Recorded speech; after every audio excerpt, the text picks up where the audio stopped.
Good morning, नमस्कार। Students कैसे हैं? तैयारी अच्छी चल रही होगी और आई होप कि ये आपके लिए थोड़ा और हेल्प करे। तो इसीलिए हम प्री बोर्ड जो पेपर है, यानी कि बोर्ड से पेपर से पहले एक और पेपर हम चाहते हैं कि आप एक बार देख के ज़रूर जाएं। और ये आपके लिए बहुत हेल्पफुल हो सकता है, क्योंकि ये पीछे के जो आपके पेपर्स हैं आरबीएससी और सीबीएसई के, उन सब को देखते हुए बनाया गया है। और ये भी पता चलेगा हमें कि पेपर का फॉर्मेट जो है वो किस टाइप से होगा। तो सबसे पहले आपका जो अनसीन पैसेज आता है पहला, जो कि 9 नंबर का होगा, जिसमें 9 क्वेश्चन होंगे। तो पहले पैसेज को अच्छे से कम 2 बार पढ़ें, क्योंकि पैसेज जब तक आपको ठीक से समझ नहीं आएगा तब तक आप उसके ऑब्जेक्टिव टाइप जो आपके वोकेबलरी बेस्ड क्वेश्चन होंगे वो बिल्कुल नहीं कर पाएंगे। तो इसको अच्छे से ध्यान से पढ़ करके उसके बाद में इसको करें। उसके बाद जो नेक्स्ट क्वेश्चन आपका आता है, नेक्स्ट क्वेश्चन में भी फिर से अनसीन पैसेज होगा और इसमें आपके एमसीक्यूज होंगे, मल्टीपल चॉइस क्वेश्चंस होंगे, और जिसमें 6 क्वेश्चन होंगे। और ये पैसेज भी आपको बहुत अच्छे से पढ़ करके, पैसेज कोई भी हो कम से कम आप उसको 2 बार अच्छे से पढ़ें, उसके बाद ही उसको अटैम्प्ट करें। क्वेश्चन नंबर जो थर्ड होगा वो शॉर्ट कंपोजिशन का होगा। शॉर्ट कंपोजिशन में हमारे 4 टॉपिक हैं, आर्ग्यूमेंट्स हैं, इन्विटेशन रिप्लाईज हैं, एडवर्टाइजमेंट हैं, और उसके अलावा नोटिस है। तो इस साल मुझे लगता है कि जो इम्पोर्टेंट होना चाहिए वो आपके होना चाहिए नोटिस, और दूसरा आपका होना चाहिए आपका एडवर्टाइजमेंट। वैसे हर साल लगभग इन्हीं में से क्वेश्चन बनता है। तो ये जो पहला आपका जो नोटिस है वो गांधी जयंती पर है, और दूसरा जो आपका एडवर्टाइजमेंट है वो मैट्रिमोनियल्स पर है। तो इनको ठीक से आप देख करके जाएं। उसके बाद क्वेश्चन नंबर फोर्थ आएगा जो बी सेक्शन का होगा, उसमें आपकी रिपोर्ट राइटिंग और हिंदी ट्रांसलेशन होगा। तो रिपोर्ट राइटिंग्स आपने बहुत अच्छे से कर ली होंगी और अच्छे से उनको तैयार करके जाइएगा, क्योंकि हिंदी ट्रांसलेशन आपको लगता है ईजी होगा, पर ये इतना ईजी नहीं होता, इसमें गलतियाँ होने के चांसेस ज़्यादा होते हैं। इसलिए ज़्यादा आपके लिए बेटर रहेगा कि आप ट्राई करें तो किसके साथ जाएं, आप रिपोर्ट के साथ जाएं। क्वेश्चन नंबर फिफ्थ में आपकी लेटर राइटिंग आती है। लेटर राइटिंग में आपका इस बार जो होना चाहिए वो जहाँ तक मुझे लगता है कि वो बिजनेस लेटर हो सकता है, और दूसरा आपका कंप्लेंट लेटर हो सकता है। और इसीलिए हमने इस लेटर में जो डाले हैं, पहला कंप्लेंट लेटर ही डाला है, इरेगुलर सप्लाई ऑफ इलेक्ट्रिसिटी, और दूसरा जो हमने डाला है वो भी हमने कंप्लेंट लेटर डाला है, जो कि सीएमओ को डाला है, dissatisfactory condition of the city hospital का। उसके बाद आपका सेक्शन स्टार्ट होता है सी ग्रामर का। ग्रामर में पहला ही क्वेश्चन जो क्लोज बेस्ड होगा, क्लोज बेस्ड होगा जो कंडीशनल क्लोज में से आपका होगा, यानी कि आप ये समझिए कॉम्प्लेक्स सेंटेंस आपको बनाना है। और उसके बाद क्वेश्चन नंबर जो 7 है, 7 क्वेश्चन आपका 7th क्वेश्चन जो होगा वो सिंथेसिस बेस्ड होगा। और इसमें जहाँ तक मुझे लगता है कि एक आपसे सिंपल सेंटेंस बनवाया जाएगा, तो दूसरा आपका कंपाउंड सेंटेंस, क्योंकि कॉम्प्लेक्स सेंटेंस क्वेश्चन नंबर 6 में ये कवर कर चुके होंगे। क्वेश्चन नंबर 8 जो आपका होगा, क्वेश्चन नंबर 8 में आपके 2 टॉपिक ग्रामर के कवर करेगा, एक प्रपोजिशन होगा और दूसरा फ्रेजल वर्ब्स।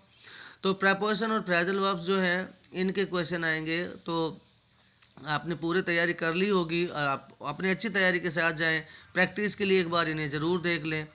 क्वेश्चन नंबर जो 9th होगा, अब यहाँ से आपकी स्टार्ट होती है टेक्स्ट बुक।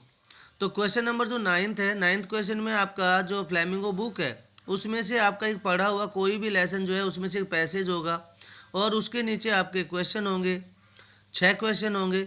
और वहाँ पे जो 6 क्वेश्चन है उनके लिए आप इस पैसेज को अच्छे से पढ़ें। वैसे पढ़ा हुआ होता है इसलिए ज़्यादा गलती होने के चांसेस इसमें नहीं होते हैं, पर इसके क्वेश्चन थोड़ा सा टिपिकल होंगे, थोड़ा टफ होंगे बाकी पैसेज के कंपैरिजन में, क्योंकि ये आपने पढ़ा हुआ है। उसके बाद क्वेश्चन नंबर जो 10th होगा, वो 10th आपका जो आपकी बुक है उसी के क्वेश्चन को दिया जाएगा, जिसके आपको आंसर जो है वो 60 to 80 वर्ड्स में देना होगा। और ये जो आपके हैं ये भी आपके फ्लेमिंगो या विस्टास जो बुक है उसमें से कोई सा क्वेश्चन दे सकते हैं। बाकी ज़्यादा चांस ये होंगे कि यहाँ पर आपकी विस्टास बुक से क्वेश्चन दिया जाएगा, उसके फ्लेमिंगो बुक से दिया जाएगा पहले। और क्वेश्चन नंबर 11th जो होगा वो भी फिर से 4 होगा, यहाँ पे आपका विस्टास जो बुक है वहाँ से क्वेश्चन दे दिया जाएगा। तो ये वो दोनों चेंजेबल भी है कि 10th और 11th क्वेश्चन कौन सी बुक से दिया जाए। तो आपका जैसे 10th क्वेश्चन है, इसमें देखिए जैसे कि आपका दिया है फ्रेंच वाला जो है द लास्ट लेसन, और रेड ट्रैप का है यानी पैडलर वाला जो था वहाँ से दिया। तो ये दोनों ही जो लेसन है, द लास्ट लेसन और ये उसमें से है। और उसके बाद जस्ट इसके नीचे जो है यहाँ पे एक चीज़ ध्यान देना, यहाँ पे गलती क्या होती है कि क्वेश्चन नंबर 10 जो है वो भी आपकी फ्लेमिंगो बुक से होगा, तो वहाँ पे वो लॉन्ग टाइप क्वेश्चन होगा, वहाँ पे आपको एक करना है। लेकिन जो क्वेश्चन नंबर 11th है, 11th क्वेश्चन में आपको दोनों क्वेश्चन करने हैं। ये कई बार बच्चे जो है ना एक सिली मिस्टेक कर देते हैं कि जैसे पहले वाले में एक किया तो नीचे भी दो है, एक कर देते हैं। तो यहाँ पे आपको ध्यान देना है, दोनों क्वेश्चन करने होते हैं। क्वेश्चन नंबर जो 12th है ये आपकी पोइट्री से, यानी फ्लेमिंगो बुक का प्रोज पार्ट कंप्लीट। अब पोइट्री से क्वेश्चन नंबर 12th होगा, जहाँ पे 2 एक्सप्लेनेशन होंगी। यहाँ 2 में से आपको एक करनी है, और एक्सप्लेनेशन अच्छे से करनी है, क्योंकि आपको पता है कि ये बहुत इसका वेटेज है, 6 मार्क्स हैं इसके लिए। तो एक्सप्लेनेशन अच्छे से करनी है आपको। उसके बाद क्वेश्चन नंबर 13 में भी आपकी जो पोइट्री पार्ट है, उस पोइट्री पार्ट से एक लॉन्ग टाइप क्वेश्चन होगा, 60 to 80 वर्ड्स का होगा। और ये जनरली ऐसा होता है कि जिन पोइम से एक्सप्लेनेशन आती है वहाँ से ये क्वेश्चन नहीं होगा, तो इसमें से एक ही करना है। लेकिन क्वेश्चन नंबर 14 में फिर से ध्यान देना, पोइट्री का पार्ट ही है, लेकिन यहाँ दोनों क्वेश्चन करने होंगे। उसके बाद क्वेश्चन नंबर जो 15 होगा, ये आपकी जो स्टार्स बुक है उससे लॉन्ग टाइप आंसर क्वेश्चन होगा, 60 to 80 वर्ड्स का होगा।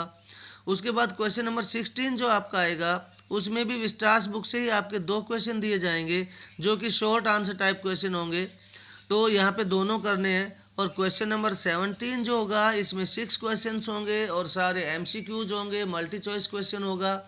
तो इस तरह से आपको यह पेपर जो आता है। और इस पेपर में हमें सबसे अच्छी बात ये ध्यान देनी है कि आपका जो पेपर है ज़्यादा लेंथी नहीं है। अगर आपने ठीक से तैयारी की है तो आपका पेपर मेरे हिसाब से 3 घंटे से पहले ख़त्म हो जाना चाहिए, यानी 2 घंटे 45 मिनट मान लीजिए आप। और जो बची हुई 15 मिनट है उसमें एक बार ध्यान से पेपर ज़रूर रिवाइज करना, क्योंकि कई बार स्पेलिंग्स मिस स्पेल्ट होना, क्वेश्चन जो है मिस हो जाना, ये सारी चीज़ें होती हैं। तो पेपर करने के बाद में ऐसा नहीं है कि आप केवल टाइम पास करें, पेपर करने के बाद में पेपर को ठीक से देखें। खास तौर से आप उन क्वेश्चंस को बिल्कुल ना छोड़ें जो MCQs के हैं, या जो आपके सिनोनियम्स या एंटोनियम्स, फ्रेजेज, इडियम्स के जो क्वेश्चन आएंगे। जैसे कि फर्स्ट जो पैसेज आएगा उसमें 3 क्वेश्चन ऐसे होंगे। उसके बाद में जो सेकंड आपका क्वेश्चन होगा उसमें भी आपके 2 क्वेश्चन ऐसे ही होंगे। उसके बाद जो बुक वाला जो आएगा आपका, जो फ्लेमिंगो बुक से आएगा, उसमें भी एक क्वेश्चन ऐसा होगा। तो इन क्वेश्चंस को बिल्कुल भी छोड़ना नहीं है। इसमें एक चीज़ ध्यान देना, जो पार्ट्स ऑफ स्पीच आपको जो दिया गया वर्ड है, उसी पार्ट्स ऑफ स्पीच का आपको आंसर भी दे करके आना है। यानी अगर एडजेक्टिव पूछा है तो आंसर भी एडजेक्टिव ही होगा। जैसे कि एडवर्ब है, तो एडवर्ब के बहुत सिंपल चीज़ें होती है कि मोस्टली एडवर्ब से LY से एंड होती है, पर सब नहीं होती। तो जो पार्ट्स ऑफ स्पीच आपको दिया है, वही पार्ट्स ऑफ स्पीच हमें भी उसका ढूंढ करके पैसेज से लिखना होगा। और ये कन्फर्म है कि वो मीनिंग जो होगी, जो आपसे पूछी जाएगी, वो पैसेज में ही होगी। तो best of luck, do your best, thank you.